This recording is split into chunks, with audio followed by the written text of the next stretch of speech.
हम जानना चाहेंगे जो देखिए बात ऐसी है, मस्जिद का मामला नहीं है ये। मंदिर मस्जिद क्या किसी का निजी प्रॉपर्टी या घर का मामला नहीं है। लीगल और इलीगल की बात है। इलीगल इज़ इलीगल, चाहे वो मस्जिद हो चाहे वो मंदिर हो। लोगों की भावनाएं थी, वहाँ पहुँचे और हैरानी की बात यह है जिस ज़मीन पे वो बन रहा है वो गवर्नमेंट की लैंड है, हिमाचल प्रदेश सरकार की लैंड है, वो कब्ज़ाधारी है। और 10 साल केस चलता रहा। 2010 से केस चल रहा है, 2024 आ गया है। इस बीच जो है सारी गवर्नमेंट्स रही हैं, बीजेपी की भी रही हैं, कांग्रेस की गवर्नमेंट्स भी रही हैं। शिमला सिटी में मेयर भी जो है वो बीजेपी के ही रहे हैं, कांग्रेस के भी रहे हैं और कम्युनिस्ट भी रहे हैं। और 10 साल बाद पता चलता है कि जिसके खिलाफ केस लड़ रहे हैं वो उसका कोई लेना देना ही नहीं है, वो ड्रॉप करके फिर वर्कआउट उठ के किया गया है। तो मैं ये बोल रहा हूँ कि सही जांच होनी चाहिए। 44 पेशियाँ लग चुकी है उसके अंदर, 44 हियरिंग्स हो चुकी हैं और अभी तक फैसला नहीं हुआ है। उसको जल्द फैसला जो है करा जाए। और जो इलीगल है वो डिपार्टमेंट खुद ही, म्यूनिसिपल कॉर्पोरेशन खुद बता रहा है कि इन्होंने बार बार जो है वायलेशंस करी हैं। पहले 1 मंजिल बनाई, फिर 2 मंजिल बनाई, या 4-5 मंजिल बन गई है। और मैं समझता हूँ इलीगल जो भी स्ट्रक्चर है, चाहे वो किसी का भी है, वो गिरना चाहिए। ये मैं इस पक्ष में हूँ। रही बात ओबीसी साहब की, मैंने देखा और देखिए सही को सही और गलत को गलत तो बोलना चाहिए। बात ये है, अरे ओबीसी की बात, उनकी अपनी सोच है। वो एक समुदाय के दम के ऊपर ही जो है अपना उनकी राजनीति जिंदा है। और सबसे बड़े भाजपा की तो बी टीम है। वो सभी पूरे देश में जो है लोग जानते हैं कि वो भाजपा की जो है बी टीम है पूरे हिंदुस्तान में। तो मुझे उस बारे में ज़्यादा कुछ कहना नहीं है। उनकी अपनी सोच है, वो अपने स्टेट संभालें तो बेहतर रहेगा। ये बीजेपी या कांग्रेस या आरएसएस शिवसेना, बात इसकी नहीं है। ये तो बात इसकी नहीं है। ये गलत और सही की बात है, लीगल और इलीगल की बात है। कोई मुद्दा, कोई किसी राम मंदिर है, वो सबका मंदिर है। वो कोई भाजपा का या आरएसएस का मंदिर नहीं है। वो सबका मंदिर है। ऐसे ही चर्च है, हम लोग भी चर्च में जाते हैं, हम लोग गुरुद्वारे में जाते हैं। तो ऐसा नहीं कि किसी समुदाय का है।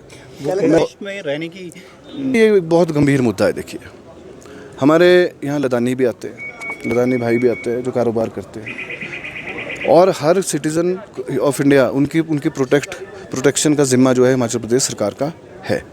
कोई भी यहाँ आए, मेरा कहना ये है, मेरा मानना भी है। यहाँ भी मुस्लिम समुदाय के हिमाचल प्रदेश में लोग पुराने रह रहे हैं, बहुत पुराने। आज तक कभी जो है कोई इंसिडेंस नहीं हुआ है। उनकी ज़मीनें इधर हैं, बगीचे इधर हैं।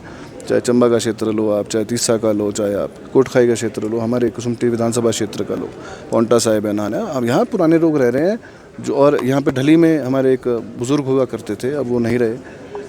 वो तो रामलीला में पाठ भी करते थे। ऐसे भाईचारा वाली बात है। लेकिन ये एकदम से जो है अतिक्रमण हो रहा है, क्रिमिनल बैकग्राउंड के लोग आ रहे हैं, इसके ऊपर चेक करना, मेरा मानना है इसके ऊपर चेक करना ज़रूरी है। जो क्रिमिनल बैकग्राउंड के आ रहे हैं, अभी जो लड़ाई झगड़ा हुआ उसमें 2 नाबालिग हैं शामिल। तो अब सोचो, आप ये सोचो, आपके और जो जितने भी उम्र है 20-20, 22 साल के बच्चे हैं, वो अगर वो हिंसा जो है अभी से कर रहे हैं तो उनका बैकग्राउंड क्या है, वो कहाँ से आए हैं, वो कौन से प्रदेश से आए हैं, उनका क्रिमिनल बैकग्राउंड चेक होना चाहिए। मैं ये मानता हूँ सबका, कोई भी आए, ये नहीं कि हिंदू मुस्लिम की बात नहीं है। कोई भी बाहरी प्रदेश से अगर आए, बार बार सर्कुलेशंस जारी होती हैं डिपार्टमेंट्स, पुलिस डिपार्टमेंट और होम विभाग सबको करता है कि अगर घर में भी आप कोई हाउस हेल्प रखते हो, उसकी वेरिफिकेशन आप कराओ। तो इसमें कौन सी गलत बात है? कोई आए, काम करे और उसकी वेरिफिकेशन करे, और वेरिफिकेशन की प्रक्रिया होनी चाहिए, और उसके बाद वो जो मर्जी काम करे। हमारे को उसमें कोई ऑब्जेक्शन थोड़ी ना है। उनका क्रिमिनल बैकग्राउंड क्या है, वो कहाँ से आ रहे हैं, क्या उनको कोई मर्डर करके आ रहे हैं, वो ये चेक हो। कोई वहाँ लड़ाई झगड़ा का उनका केस है, हर चीज़ बिल्कुल। देखिए ऐसा है कि इसमें कोई नकारा नहीं जा सकता है कि कोई, अब आज बांग्लादेश से बहुत पलायन हो रहा है। रोहिंग्याज़ का मुद्दा पूरे हिंदुस्तान में है, ना केवल पूरे देश में वो लोग फैल रहे हैं। इसके ऊपर चेक तो होना चाहिए ना कहीं कोई ना कोई तो अंकुश लगाएगा इसके ऊपर। कि बोलना, अगर हम बोलें तो भी वी आर एंटी कांग्रेस और वी आर एंटी सिटीज़न, ऐसे थोड़ी ना है। अपने देश के लोगों के हितों की रक्षा करना है, ये भी हमारा एक नैतिक जिम्मेवारी है। इसी साहब जो हैं सीनियर लीडर हैं, पर वो है कि वो एक ही समुदाय के जो है राजनीति करते हैं और उनके पास कोई इसके अलावा कोई मुद्दा ही नहीं है। ना डेवलपमेंट का मुद्दा है। मैं हैदराबाद भी जाके आया हूँ, उनके पास कोई मुद्दा नहीं है। सीनियर लीडर हैं, हम उनका सम्मान करते हैं, ऐसा भी नहीं है, हम उनका भी सम्मान करते हैं। लेकिन किसी बात को राजनीतिक रंग देना वो उचित बात नहीं है।